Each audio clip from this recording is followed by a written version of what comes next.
ਦੋਸਤੋ ਅੱਜ ਸਮਾਜ ਵਿੱਚ ਜਿੱਥੇ ਧੀਆਂ ਦੇ ਸਤਿਕਾਰ ਨਾਲ ਜਿਉਣ ਦੀ ਗੱਲ ਕੀਤੀ ਜਾਂਦੀ ਹੈ, ਉੱਥੇ ਹੀ ਅੱਜ ਦੀਆਂ ਸਰਕਾਰਾਂ ਧੀਆਂ ਨਾਲ ਹੋ ਰਹੀ ਬਦਸਲੂਕੀ ਲਈ ਧੀਆਂ ਨੂੰ ਇਨਸਾਫ ਦਿਵਾਉਣ ਤੋਂ ਅਸਮਰੱਥ ਹੋ ਚੁੱਕੀਆਂ ਹਨ। ਸਾਡੇ ਸਮਾਜ ਵਿੱਚ ਲੜਕੀਆਂ ਦੀ ਬਰਾਬਰਤਾ ਦੀ ਗੱਲ ਕੀਤੀ ਜਾਂਦੀ ਹੈ, ਪਰ ਕੁਝ ਛੋਟੀ ਸੋਚ ਵਾਲੇ ਲੋਕ ਲੜਕੀਆਂ ਨੂੰ ਉਹਨਾਂ ਦੀ ਆਜ਼ਾਦੀ ਨਾਲ ਨਹੀਂ ਜਿਉਣ ਦਿੰਦੇ। ਦੋਸਤੋ, ਇਹ ਮਾਮਲਾ ਪਿੰਡ ਰੇੜਵਾਂ ਦਾ ਹੈ, ਜਿੱਥੇ ਪਿੰਡ ਦੇ ਹੀ ਕੁਝ ਵਿਅਕਤੀਆਂ ਵੱਲੋਂ ਦੋ ਭੈਣਾਂ ਨਾਲ ਕੁੱਟਮਾਰ ਕੀਤੀ ਗਈ। ਲੜਕੀਆਂ ਦਾ ਕਹਿਣਾ ਹੈ ਕਿ ਉਹਨਾਂ ਨੂੰ ਰਸਤੇ ਵਿੱਚ ਰੋਕ ਕੇ ਪਿੰਡ ਦੇ ਕੁਝ ਵਿਅਕਤੀਆਂ ਵੱਲੋਂ ਅਪਸ਼ਬਦ ਬੋਲੇ ਗਏ। ਲੜਕੀਆਂ ਦੇ ਵਿਰੋਧ ਕਰਨ ਤੇ ਉਹਨਾਂ ਨੇ ਲੜਕੀਆਂ ਤੇ ਹਮਲਾ ਕਰ ਦਿੱਤਾ ਅਤੇ ਗੰਭੀਰ ਰੂਪ ਵਿੱਚ ਜ਼ਖਮੀ ਕਰ ਦਿੱਤਾ। ਲੜਕੀਆਂ ਪਿਛਲੇ ਕੁਝ ਦਿਨਾਂ ਤੋਂ ਹਸਪਤਾਲ ਵਿੱਚ ਦਾਖਲ ਹਨ, ਪਰ ਹਜੇ ਤੱਕ ਕੋਈ ਸੁਣਵਾਈ ਨਹੀਂ ਹੋਈ। ਪੀੜਤ ਪਰਿਵਾਰ ਅਤੇ ਪਿੰਡ ਵਾਸੀ ਪ੍ਰਸ਼ਾਸਨ ਤੋਂ ਇਨਸਾਫ ਦੀ ਮੰਗ ਕਰ ਰਹੇ ਹਨ। ਸਤਿ ਸ਼੍ਰੀ ਅਕਾਲ ਤੇ ਤੁਸੀਂ ਦੇਖ ਰਹੇ ਹੋ ਜੀ ਪੰਜਾਬੀ ਨੈਟਵਰਕ। ਮੈਂ ਤੁਹਾਡਾ ਆਪਣਾ ਪੱਤਰਕਾਰ ਗੁਰਦੀਪ ਸਿੰਘ ਭੁੱਲਰ। ਅੱਜ ਅਸੀਂ ਪਿੰਡ ਰੇੜਵਾਂ ਵਿੱਚ ਪਹੁੰਚੇ ਹਾਂ, ਜਿੱਥੇ ਕਿ ਦੋ ਲੜਕੀਆਂ ਦੀ ਕੁੱਟਮਾਰ ਹੋਈ ਤੇ ਉਹਨਾਂ ਨਾਲ ਅਸ਼ਲੀਲ ਹਰਕਤ ਕੀਤੀ ਗਈ। ਉੱਥੋਂ ਦਾ ਤੁਹਾਨੂੰ ਸਾਰਾ ਦਿਖਾਉਂਦੇ ਹਾਂ ਸੀਨ। ਕੀ ਕਹਿਣਾ ਪਿੰਡ ਵਾਸੀਆਂ ਦਾ। ਹਾਂਜੀ ਵੀਰ ਜੀ, ਕੀ ਨਾਮ ਤੁਹਾਡਾ? ਆਪਣਾ ਜੰਗੀਰ ਸਿੰਘ ਜੀ।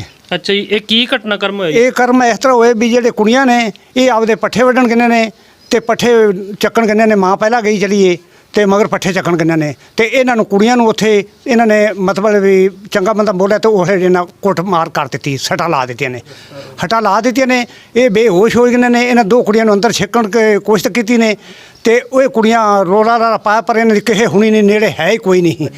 ਤੇ ਵੱਡੀ ਕੁੜੀ ਮਤਲਬ ਵੀ ਉਹ ਬੱਜਲ ਕਰਦੇ ਨੇ, ਲੀੜੇ ਲੂੜੇ ਦੀ ਕੋਸ਼ਿਸ਼ ਪਾੜਨ ਦੀ ਕੀਤੀ ਹੈ। ਤੇ ਅਸੀਂ ਪਿੰਡ ਵਾਲੇ ਮਤਲਬ ਵੀ ਭੱਜੇ ਆ ਤੇ ਅਸੀਂ ਵੇਖਿਆ ਤੇ ਅਸੀਂ ਆਹੋ ਰੋਲਾ ਹੋਣਾ ਵੀ ਇਹ ਕੀ ਬਣ ਗਿਆ। ਅਸੀਂ ਜਾ ਤੇ ਚੁੱਕਾ ਚੱਕਿਆ ਤੇ ਇਹ ਬੇਹੋਸ਼ ਹੋ ਗਿਆ। ਅਸੀਂ ਇਹਨਾਂ ਨੂੰ ਕੋਈ ਪਤਾ ਨਹੀਂ ਵੀ ਕੀ ਹੈ ਤੇ ਕੀ ਨਹੀਂ। ਮੇਰਾ ਨਾਮ ਰਾਜ ਕੌਰ ਹੈ, ਮੈਂ ਪੰਜੂ ਸਿੰਘ ਦੀ ਕੁੜੀ ਹਾਂ। ਤੇ ਮੈਂ ਜਦੋਂ ਮੇਰੀ ਮੰਮਾ ਬਾਹਰ ਖੇਤ ਪੱਠੇ ਵੱਢਣ ਗਏ ਹੋਏ ਸੀ ਤੇ ਮੈਂ ਜਦ ਉਹਨਾਂ ਨੂੰ ਚੁਕਾਉਣ ਦੀ ਜਾ ਰਹੀ ਸੀ ਆਪਣੀ ਸਿਸਟਰ ਦੇ ਨਾਲ, ਤੇ ਉਹਨਾਂ ਨੇ ਸਾਡਾ ਰਸਤਾ ਰੋਕ ਲਿਆ, ਸਾਨੂੰ ਲੰਘਣ ਨਹੀਂ ਦੇ ਰਹੇ ਸੀਗੇ। ਅਸੀਂ ਕਿਹਾ ਵੀ ਸਾਨੂੰ ਜਾ ਲੈਣ ਦਿਓ, ਅਸੀਂ ਤੁਹਾਡਾ ਕੀ ਵਿਗਾੜਿਆ, ਅਸੀਂ ਤੁਹਾਨੂੰ ਕੁਝ ਕਿਹਾ ਵਾ ਕਦੇ? ਫਿਰ ਸਾਨੂੰ ਬਹੁਤ ਮੰਦਾ ਚੰਗਾ ਬੋਲਣ ਲੱਗ ਗਏ, ਬਹੁਤ ਬਕਵਾਸ ਬੋਲੇ ਸਾਨੂੰ। ਫਿਰ ਅਸੀਂ ਉਹਨਾਂ ਨੂੰ ਕਿਹਾ ਵੀ ਇਹ ਜਿੱਦਾਂ ਤੁਸੀਂ ਸਾਨੂੰ ਬੋਲ ਰਹੇ ਹੋ, ਅਸੀਂ ਵੀ ਤਾਂ ਤੁਹਾਡੀਆਂ ਧੀਆਂ ਵਰਗੀਆਂ। ਜੇ ਤੁਹਾਡੀਆਂ ਧੀਆਂ ਨੂੰ ਕੋਈ ਗਲਤ ਬੋਲੇ ਤਾਂ ਕਿੱਦਾਂ ਦਾ ਤੁਹਾਨੂੰ ਮਹਿਸੂਸ ਹੋਏਗਾ? ਸਿਰਫ ਇੰਨਾ ਹੀ ਕਿਹਾ। ਇੰਨੇ ਵਿੱਚ ਸਾਰੇ ਆ ਕੇ ਗੱਲ ਪੈ ਗਏ। ਮੇਰੀ ਸਿਸਟਰ ਦੇ ਵਾਰ ਕਰਨਾ ਸ਼ੁਰੂ ਕਰਤਾ, ਰਾੜ ਨਾਲ ਉਹਦੇ ਸਿਰ ਫਾੜ ਦਿੱਤਾ। ਮੈਂ ਜਦੋਂ ਉਹਨਾਂ ਨੂੰ ਬਚਾਉਣ ਦੀ ਕੋਸ਼ਿਸ਼ ਕੀਤੀ ਤਾਂ ਇਹਨਾਂ ਨੇ ਮੇਰੇ ਵਾਲਾਂ ਤੋਂ ਫੜ ਕੇ ਮੈਨੂੰ ਖਿੱਚਿਆ ਤਰੂਆ, ਮੈਨੂੰ ਘਰ ਖਿੱਚ ਲੈ ਕੇ ਜਾਂਦੇ ਸੀ। ਮੇਰੇ ਨਾਲ ਜ਼ਬਰਦਸਤੀ ਕਰਨ ਦੀ ਕੋਸ਼ਿਸ਼ ਕੀਤੀ। ਮੈਂ ਬਹੁਤ ਕੋਸ਼ਿਸ਼ ਕਰ ਰਹੀ ਸੀ ਆਪਣੇ ਆਪ ਨੂੰ ਬਚਾਉਣ ਦੀ। ਫਿਰ ਮੇਰੇ ਹੱਥ ਵਿੱਚ ਸਾਡੇ ਉੱਥੇ ਨਿਊ ਸੜਕ ਬਣ ਰਹੀ ਹੈ, ਉੱਥੇ ਰੇਤਾ ਪਿਆ ਸੀ ਤੇ ਮੈਂ ਚੱਕ ਕੇ ਉਹਦੀਆਂ ਅੱਖਾਂ ਦੇ ਵਿੱਚ ਪਾਇਆ, ਆਪਣੇ ਆਪ ਨੂੰ ਬਚਾਉਣ ਦੀ ਕੋਸ਼ਿਸ਼ ਕੀਤੀ। ਫਿਰ ਵੀ ਇਹਨਾਂ ਨੇ ਮੇਰੇ 'ਤੇ ਵਾਰ ਕਰਦੇ ਰਹੇ। ਮੈਂ ਫਿਰ ਬੇਹੋਸ਼ ਹੋ ਕੇ ਡਿੱਗ ਗਈ। ਫਿਰ ਜਦੋਂ ਇਹਨਾਂ ਨੇ ਮੇਰੇ ਕੱਪੜੇ ਵੀ ਫਾੜ ਦਿੱਤੇ, ਕੁਛ ਨਹੀਂ ਛੱਡਿਆ ਇਹਨਾਂ ਨੇ। ਫਿਰ ਮੇਰੇ ਉੱਥੇ ਮੌਕੇ 'ਤੇ ਮੰਮਾ ਜਦੋਂ ਆਏ, ਦੇਖਿਆ ਇਹਨਾਂ ਨੇ ਮੰਮਾ ਨੂੰ ਵੀ ਧੱਕਾ ਦੇ ਕੇ ਥੱਲੇ ਗਿਰਾ ਦਿੱਤਾ। ਉਹਨਾਂ ਦੇ ਵੀ ਉੱਪਰੋਂ ਇਹਨਾਂ ਨੇ ਮਾਰਨਾ ਸ਼ੁਰੂ ਕਰ ਦਿੱਤਾ, ਮੰਮਾ ਨੂੰ ਨੇੜੇ ਨਹੀਂ ਆਉਣ ਦਿੱਤਾ। ਫਿਰ ਜਦੋਂ ਮੇਰੀ ਸਿਸਟਰ ਨੇ ਆਈ ਮੈਨੂੰ ਬਚਾਉਣ ਲਈ, ਇਹਦੇ 'ਤੇ ਫਿਰ ਇਹਨਾਂ ਨੇ ਵਾਰ ਕਰਨਾ ਸ਼ੁਰੂ ਕਰ ਦਿੱਤਾ। ਕੀ ਨਾਮ ਸੀ ਉਹਨਾਂ ਬੰਦਿਆਂ ਦੇ ਜਿਨ੍ਹਾਂ ਨੇ ਤੁਹਾਡੇ? ਇੱਕ ਸੁਖਵਿੰਦਰ ਸਿੰਘ ਸੀਗਾ, ਜਿਨ੍ਹਾਂ ਨੇ ਮੇਰੇ ਵਾਲ ਫੜ ਕੇ ਮੈਨੂੰ ਖਿੱਚਿਆ ਤੇ ਮੇਰੇ ਨਾਲ ਜ਼ਬਰਦਸਤੀ ਕਰਨ ਦੀ ਕੋਸ਼ਿਸ਼ ਕੀਤੀ।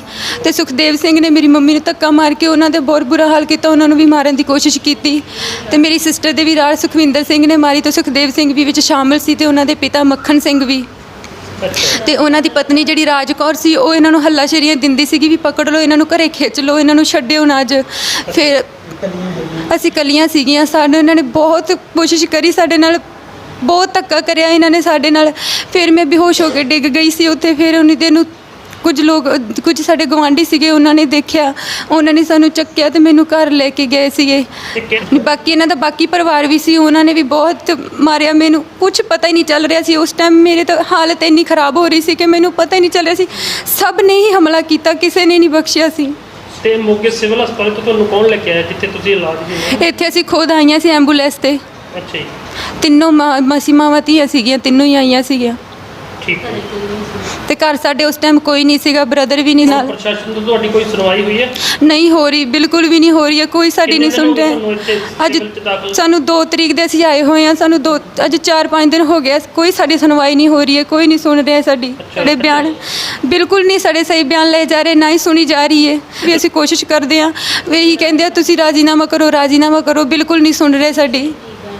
ਤੇ ਕਿਸੇ ਵੀ ਧੀ ਭੈਣ ਨਾਲ ਇਦਾਂ ਹੋਵੇ ਤਾਂ ਦੱਸੋ ਇਹ ਕੌਣ ਇਦਾਂ ਰਾਜੀਨਾਮਾ ਕਰੇਗਾ। ਤੂੰ ਆਪਣੇ ਆਪ ਨੂੰ ਰੱਖ ਕੇ ਦੇਖਣ ਸਾਡੀ ਜਗ੍ਹਾ ਤੇ ਕਿ ਉਹ ਇਦਾਂ ਰਾਜੀਨਾਮਾ ਕਰਨਗੇ ਜੇ ਉਹਨਾਂ ਦੀ ਬੇਟੀ ਹੁੰਦੀ ਸਾਡੀ ਜਗ੍ਹਾ ਤੇ। ਹੁਣ ਤੁਸੀਂ ਪ੍ਰਸ਼ਾਸਨ ਤੋਂ ਕੀ ਮੰਗ ਕਰਦੇ ਬਸ ਇਹੀ ਸਾਡੀ ਮੰਗ ਹੈ, ਸਾਨੂੰ ਇਨਸਾਫ ਮਿਲਣਾ ਚਾਹੀਦਾ। ਸਾਨੂੰ ਇਨਸਾਫ ਨਾ ਮਿਲਿਆ ਤਾਂ ਅਸੀਂ ਜਿਉਣ ਜੋਗੇ ਨਹੀਂ ਰਹਿ ਗਏ। ਸਾਡਾ ਜਿਉਣ ਦਾ ਕੋਈ ਮਕਸਦ ਨਹੀਂ ਰਹਿ ਗਿਆ ਜੇ ਸਾਨੂੰ ਇਨਸਾਫ ਨਹੀਂ ਮਿਲਿਆ ਤਾਂ। ASI ਬਲਜਿੰਦਰ ਸਿੰਘ ਧਰਮਕੋਟ ਥਾਣਾ ਤੋਂ ਜਦੋਂ ਸਾਡੇ ਬਿਆਨ ਲੈਣ ਆਏ ਸੀ, ਜੋ ਮੈਂ ਬਿਆਨ ਲਿਖਾ ਰਹੀ ਸੀ ਉਹ ਸਾਡੇ ਉਹਨੇ ਬਿਆਨ ਨਹੀਂ ਲਿਖੇ ਤੇ ਕਹਿੰਦਾ ਅਫਸਰ ਮੈਂ ਆ ਕਿ ਤੁਸੀਂ ਸਾਈਨ ਕਰ ਦਿਓ, ਬਸ ਧੱਕੇ ਨਾਲ ਸਾਈਨ ਕਰਵਾ ਕੇ ਚਲੇ ਗਏ। ਜੋ ਮੈਂ ਮਤਲਬ ਅਸੀਂ ਬਿਆਨ ਦਿੱਤੇ ਉਹ ਨਹੀਂ ਉਹਨਾਂ ਨੇ ਲਿਖੇ ਸੀ। ਸਹੀ ਮੈਂ ਪ੍ਰਵੀਨ ਕੌਰ ਪੰਜੂ ਸਿੰਘ ਦੀ ਲੜਕੀ ਪਿੰਡ ਰੇੜਵਾ। ਮੇਰੇ ਮੰਮਾ ਪੱਠੇ ਵੱਢਣ ਗਏ ਹੋਏ ਸੀ। ਮੈਂ ਤੇ ਮੇਰੀ ਸਿਸਟਰ ਅਸੀਂ ਪੱਠੇ ਚੁਕਾਉਣ ਲਈ ਜਾ ਰਹੀਆਂ ਸੀ। ਜਦੋਂ ਅਸੀਂ ਪੱਠੇ ਚੁਕਾ ਰਹੀਆਂ ਸੀ ਤਾਂ ਸਾਨੂੰ ਰਸਤੇ ਤੋਂ ਰੋਕਣ ਲੱਗ ਗਏ ਤੇ ਸਾਨੂੰ ਬੁਰਾ ਭਲਾ ਬੋਲਣ ਲੱਗ ਗਏ। ਕੌਣ ਬੋਲਣ ਲੱਗੇ ਸੀਗੇ? ਸੁਖਵਿੰਦਰ ਸਿੰਘ ਸ਼ਿੰਦਾ ਸੀਗੇ, ਮੱਖਣ ਸਿੰਘ, ਸੁਖਦੇਵ ਸਿੰਘ ਤੇ ਉਹਨਾਂ ਦੀ ਪਤਨੀ ਰਾਜ ਕੌਰ ਤੇ ਇੱਕ ਸੁਖਦੇਵ ਸਿੰਘ ਦੀ ਪਤਨੀ ਸੁਨੀਤਾ ਕੌਰ ਸੀ। ਤੇ ਫਿਰ ਬਾਅਦ 'ਚ ਕੀ ਗੱਲ ਹੋਈ ਜਦੋਂ ਰੁਕਿਆ ਤਾਂ?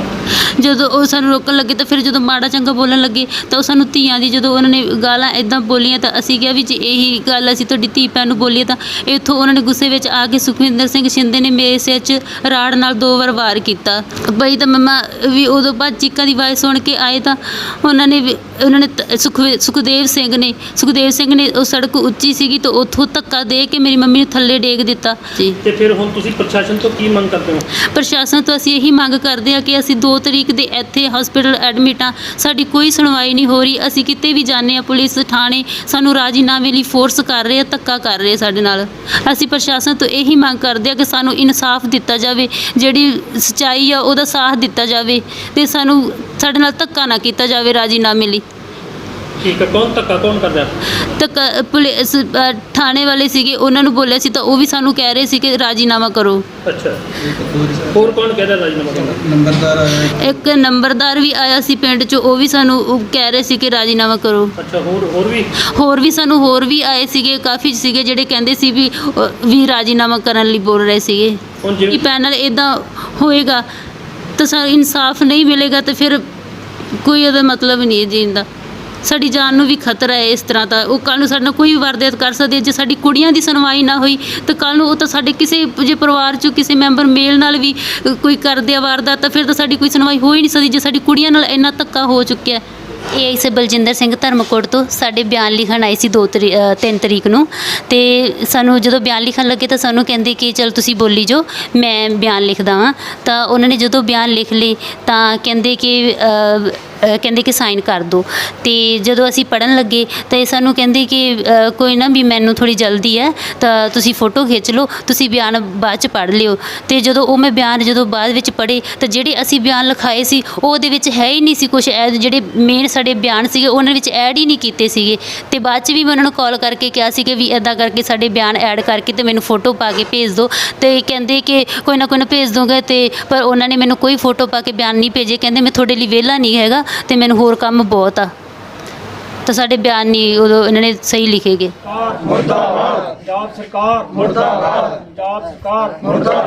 ਹਾਂਜੀ, ਕੀ ਨਾਮ ਜੀ ਤੁਹਾਡਾ? ਅੱਕੋ ਬਾਈ।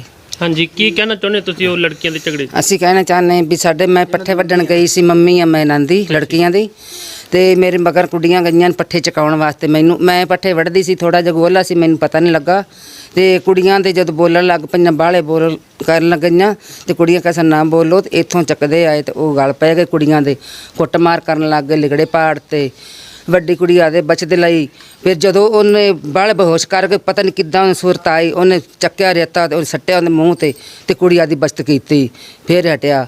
ਤੇ ਮੈਂ ਫਿਰ ਕੁੜੀਆਂ ਬੇਹੋਸ਼ ਹੋ ਗਈਆਂ। ਕੋਈ ਸਾਨੂੰ ਪਤਾ ਨਹੀਂ, ਬੱਚਿਆਂ ਨੇ ਸਾਡੀ ਇਨਸਾਫੀ ਹੋਣੀ ਚਾਹੀਦੀ ਹੈ, ਮੇਰੀ ਕੁੜੀਆਂ ਦੀ ਸੁਣਾਣੀ ਹੋਣੀ ਚਾਹੀਦੀ ਹੈ।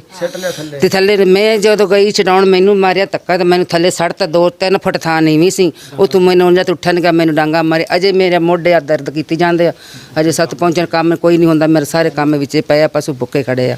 ਕੀ ਨਾਮ ਤੁਹਾਡਾ? ਕਾਲਾ ਸਿੰਘ ਭਾਈ ਸਾਹਿਬ। ਅੱਛਾ ਜੀ, ਤੇ ਕੀ ਕਹਿਣਾ ਚਾਹੁੰਦੇ ਹੋ ਜਿਹੜਾ ਝਗੜਾ ਹੋਇਆ ਇਹਦੇ ਸੰਬੰਧ 'ਚ ਤੁਸੀਂ? ਝਗੜੇ ਆਹੀ ਇਸੋ ਚਾਹੁੰਦੇ ਮਤਲਬ ਵੀ ਜਿਵੇਂ ਸਾਡੇ ਨਾਲ ਧੱਕਾ ਹੋ ਚੁੱਕਾ, ਇਨਸਾਫ ਹੀ ਚਾਹੀਦੀ। ਮਤਲਬ ਸਾਡੀ ਕੋਈ ਸਹੂਲਤ ਹੋਣੀ ਚਾਹੀਦੀ ਹੈ, ਮਤਲਬ ਸਾਨੂੰ ਇਨਸਾਫ ਮਿਲਣਾ ਚਾਹੀਦਾ। ਇਹ ਬਿਲਕੁਲ ਜਾਇਜ਼ ਇਨਸਾਫ ਹੋਣਾ ਚਾਹੀਦਾ।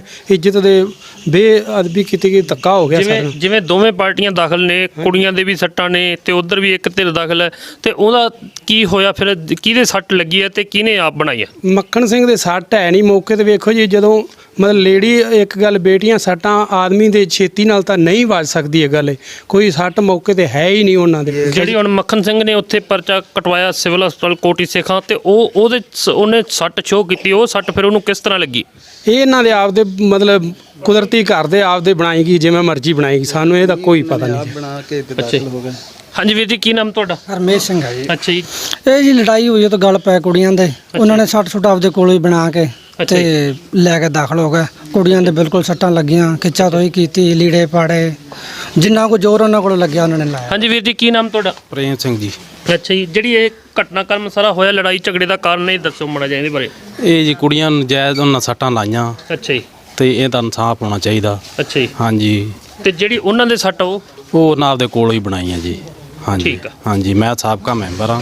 ਠੀਕ ਆ। ਹਾਂਜੀ ਵੀਰ ਜੀ, ਕੀ ਨਾਮ ਤੁਹਾਡਾ? ਸਰਜੀਤ ਸਿੰਘ ਜੀ। ਅੱਛਾ, ਕਿਹੜਾ ਪਿੰਡ ਹੈ ਜੀ? ਇਹ ਪਿੰਡ ਜੀ ਵਸਤੀ ਪਊਲ ਸਿੰਘ ਲੜੂਆ ਪਿੰਡ ਜੀ। ਅੱਛਾ ਜੀ, ਤੇ ਇਹ ਜਿਹੜਾ ਘਟਨਾਕ੍ਰਮ ਹੋਇਆ ਸਾਰਾ ਕੀ ਇਹਦੇ ਬਾਰੇ ਕਹਿਣਾ ਚਾਹੁੰਦੇ ਤੁਸੀਂ? ਕਹਿਣਾ ਚਾਹੁੰਦੇ ਜੀ ਵੀ ਬਿਲਕੁਲ ਜੀ ਧੱਕਾ ਹੋਇਆ ਜੀ ਬਹੁਤ ਜ਼ਿਆਦਾ। ਅੱਛਾ ਜੀ। ਇਹ ਕੁੜੀਆਂ ਦੇ ਨਾਲ ਬਹੁਤ ਜ਼ਿਆਦਾ ਧੱਕਾ ਕੀਤਾ, ਮੰਨ ਲਓ ਅੱਛਾ ਹਾਂ ਕੱਪੜੇ ਪਾੜਨ ਤੱਕ ਗਏ, ਬਹੁਤ ਪਾੜੇ ਵੀ ਇਹਨਾਂ ਅਸ਼ਲੀਲ ਕਰਕਾ ਕੀਤੀਆਂ ਵਾ ਅੱਛਾ ਤੇ ਬਹੁਤ ਹੀ ਧੱਕਾ ਕੀਤਾ ਜੀ। ਅੱਛਾ, ਹਾਂਜੀ, ਇਨਸਾਫ ਮਿਲਣਾ ਚਾਹੀਦਾ ਬਿਲਕੁਲ।